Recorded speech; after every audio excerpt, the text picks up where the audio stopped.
bien. Est-ce que Cédric est un hors-la-loi? Un grand bandit.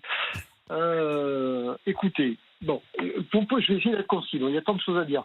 Tout d'abord, je tiens à rappeler juste un symbolique rapidement que tout le monde connaît du 1er mai, où des jeunes ouvriers, des hommes, des femmes ont perdu la vie ce jour-là, à Fourmi, en 1891, alors qu'ils participaient simplement à des manifestations pacifiques pour revendiquer le passage de la journée de travail à 8 heures. Aujourd'hui, on est tous très heureux de ne plus travailler le dimanche. On est tous très heureux d'avoir des temps de travail avec des congés payés, etc. Alors, je suis très attaché à notre histoire et pour cela. Il me semble donc important de continuer à célébrer le 1er mai. Je pense en effet que le 1er mai doit rester un jour férié. Voilà. Cela étant dit, on dit, qui dit jour férié peut être paradoxalement pour certains nombres d'entreprises un jour exceptionnel qui réalise ce jour-là un chiffre d'affaires les plus importants de l'année. Alors je parle des boucheries, je peux parler des boulangeries, pâtisseries, des fleuristes, des hôtels, des parcs d'attractions, des restaurants, etc.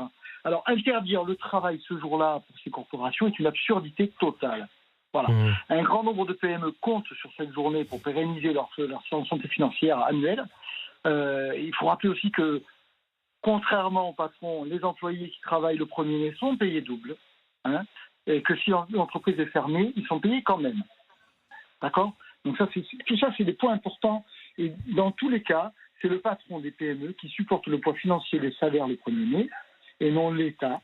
Donc chaque patron doit pouvoir décider si le 1er mai, c'est rentable pour l'entreprise d'ouvrir ou de fermer. Oui, mais ça c'est le principe. Mais pardonnez-moi, c'est pas la loi, voilà. Cédric. Mais excusez-moi, non, mais ça voilà. c'est l'idée, c'est l'idéologie, pourquoi pas. Mais et c'est l'esprit finalement des Français honnêtes comme vous qui ont envie de travailler. Mais ça n'est pas ce que dit la loi, malheureusement. Cédric, est-ce que vous avez travaillé hier? Oui, j'ai bossé hier. Oui, bien sûr que j'ai travaillé hier. Bien sûr. Parce que quand on travaille dans les secteurs d'activité comme ceux que je viens de citer, donc le mien, la boucherie, on sait, toute personne qui travaille dans ces secteurs savent que les jours fériés, on travaille. C'est le deal. Même à la télé ou à la radio, vous travaillez aussi, non? Donc, oui, mais attendez, moi j'ai pas l'impression. Alors je vais vous dire un truc, je vais évidemment pas me comparer aux autres parce que j'ai toujours dit et depuis hier j'en parle, je dis on est entouré voilà, on est privilégiés nous. Donc c'est pas tout à l'heure j'avais eu la chance et l'honneur d'avoir un pêcheur sur le plateau de CNews. Il se lève à 1h du matin, il fait 15 à 16 heures dans la journée. Il gagne très peu, pas assez par rapport au travail qu'il fournit et l'importance du travail qu'il a. Et c'est comme pour vous, jamais je vais comparer un artisan boucher avec un journaliste. Nous on est encore une fois des privilégiés. Mais j'ai la chance de faire aussi comme vous peut-être parce que ça doit être une passion.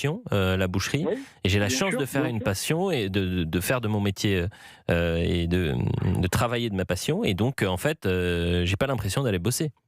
Voilà, et ça nous a jamais posé de problème, on s'est jamais posé la question est-ce que je dois aller travailler un jour férié ou pas? Eh oui, on s'est jamais posé la question. Motivés par la tolérance promise par le gouvernement, les boulangers, cher Cédric, étaient bien plus nombreux que les années précédentes à ouvrir leur commerce. Et ce, pour le plus grand bonheur aussi des salariés et des clients. Et je vous propose d'écouter ce sujet qui est passionnant, débat Ben Youssef Sudarovic, dans les rues de Paris pour Europe 1, parce que c'est là aussi...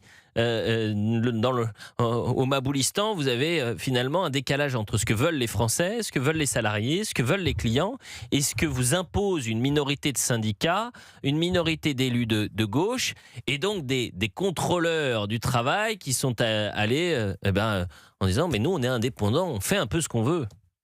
Dans cette boulangerie parisienne, les clients sont nombreux à venir acheter leur pain et leur viennoiserie. Derrière le comptoir, Charles multiplie les encaissements. C'est la première fois qu'il travaille un 1er mai et il est ravi. Pour moi, c'est une nécessité de servir les clients. Depuis ce matin, on a beaucoup de clients qui nous remercient d'être ouverts et d'être là pour eux. Travailler ou non, le 1er mai, à ses yeux, chacun devrait avoir le choix. Que certains ne veuillent pas travailler, d'accord, mais lors c'est sur le volontariat. Je ne comprends pas pourquoi on mettrait des bâtons dans les roues de ceux qui veulent vraiment travailler et de participer à l'effort collectif ce jour-là. Avec le pouvoir d'achat en berne, l'idée d'être payé double l'a motivé à revêtir son tablier. Dans la file d'attente, Adil et Guillaume, eux, sont surtout heureux de trouver une boulangerie qui les accueille. Ça, on est en train de se balader, c'est toujours bien d'avoir quand même des commerçants ouverts. On vient d'acheter une petite pâtisserie pour se régaler cet après-midi. En vrai, non, c'est cool. Des clients qui espèrent que les députés permettront une bonne fois pour toutes aux salariés des boulangeries de travailler le 1er mai. Merci à vous. Et c'est donc aussi un plaisir pour les clients, c'est un plaisir pour l'employeur, artisan, c'est un plaisir pour les salariés. Et ça, aujourd'hui, on vous l'empêche, Cédric, on vous met en difficulté. Vous avez travaillé avec des salariés hier ? Bien sûr. Bon. Bien sûr, j'en avais 7. J'en avais 7 dans le magasin avec moi. Je peux pas, moi, ouvrir sans eux. C'est pas possible. Je peux pas travailler sans eux. Ils sont essentiels dans le bon. Mais dans le il y a bon travail. quelque chose de tellement injuste, parce qu'on a parlé des fleuristes et des boulangers, vous êtes bouchers, vous êtes non essentiels. Voilà. C'est comme pendant le Covid, il y avait les commerces essentiels, les commerces non essentiels. Voilà, c'est insupportable. Mais après, je veux dire, moi, je suis pas vexé. Hein. Après, vous savez, c'est des bureaucrates, des gens qui sont dans des bureaux toute la journée, ils comprennent rien.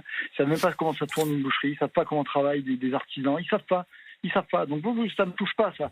Mais moi, mes clients, effectivement, me remercier tous. Merci d'avoir ouvert aujourd'hui. Merci, super, au top, bon courage, merci. Enfin voilà, on a entendu ça toute la journée. Hein. Ça, c'est gratifiant. Ça me fait plaisir. Écoutez, merci de nous avoir appelés, cher Cédric, parce que ça me fait du bien de vous entendre et ça fait du bien d'entendre cette France qui travaille, cette France qui protège aussi son artisanat, sa culture, sa spécificité. C'est quoi votre spécialité dans votre boucherie ? Nous, on fait que de la viande française. Viande française. Et là, en ce moment. Et en ce moment, une charolaise, par exemple. Juste Elliot, pardon, mais si j'ai encore juste 2 minutes, j'en profite. Pour dire quand même qu'il faut vraiment arrêter, parce que ça fait des années là maintenant, il faut arrêter de tirer la valeur travail vers le bas. C'est-à-dire que le 1er mai, s'il n'y avait eu que le 1er mai comme histoire, mais il n'y a pas que ça. Il faut rappeler quand même que le travail de tous qui permet de rapporter de la TVA, de payer des impôts, ce qui nous permet à nos enfants d'aller à l'école, de faire des études, de financer une couverture médicale exceptionnelle pour tous, d'avoir des routes en bon état, éclairées la nuit, d'avoir une armée performante, d'avoir des policiers qui nous protègent, de faire bénéficier plus de 50% de la population à des aides sociales en cas de coup dur, etc. Je pense qu'il est vraiment plus que nécessaire, urgent de remettre le travail au centre de notre société parce qu'on est en train de se casser la gueule, on se casse la gueule, on diabolise les patrons, et en fait, on va plus s'en sortir. Mais ça va être au cœur de la campagne présidentielle et vous avez des candidats à la présidentielle qui. Mais ça, c'est un sujet passionnant. Le rapport travail, la valeur travail, ce que vont proposer les candidats à gauche, ce que vont proposer les candidats à droite.